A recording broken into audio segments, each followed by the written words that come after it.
Très chers internautes et chers téléspectateurs de partout, vous nous suivez à travers le monde. Bienvenue une fois de plus dans cette série d'informations sur notre chaîne Equivocal Media TV, une chaîne en ligne et numérique qui vous informe en temps réel de ce qui prévaut en République démocratique du Congo. Les tensions entre les forces armées de la République démocratique du Congo FARDC soutenues par les volontaires pour la défense de la patrie VDP, autrement dit Wazalendo, contre le rebelle du M23 RDF à UPDF, une rébellion qui opère à l'est de la République démocratique du Congo. Ce sont bien sûr des tensions qui continuent à s'empirer à partir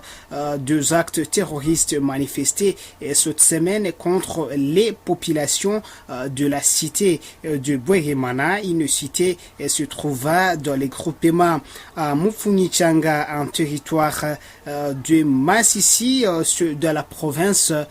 du Nord Kivu. Ces actes terroristes sont expliqués par le largage de bombes qui ont entraîné le perte des vies humaines durant 2 jours successifs du lundi 15 au mardi 16 juillet 2024 lors des affrontements entre ces deux forces opposées.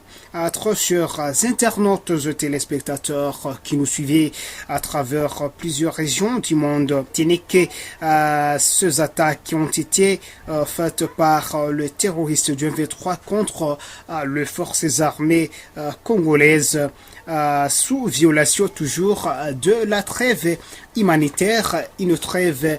qui a été sollicitée par les États-Unis d'Amérique entre le gouvernement de la République démocratique du Congo et le gouvernement rwandais pour la cessation des hostilités pour une durée de 2 semaines. Malheureusement, une trêve humanitaire qui n'a pas été observée par les terroristes du M23. Rappelons, très chers internautes, que plusieurs victimes de ces actes terroristes en cette semaine à Bweremana, tel que nous l'avons souligné là-dessus, seront amenés au nécropole Génocoste en date du 2 août 2024 selon le programme établi par le gouvernement provincial du Nord Kivu. À retenir, le nécropole Génocoste est situé en territoire de Nyiragongo, dans la partie nord de la ville de Goma, le lieu choisi par le gouvernement de Kinshasa, où reposeront désormais les victimes de l'agression rwandaise qui perdent la vie par bombardement volontaire des terroristes du M23, RDF et UPDF. Le premier corps, très chers internautes, qui repose dans ce nécropole Génocoste, sont de victimes du bombardement de 10 bombes larguées le 3 mai 2024 contre les déplacés de guerre du site de 8e Sepaki à Mugunga, à l'ouest de la ville de Goma, dans la province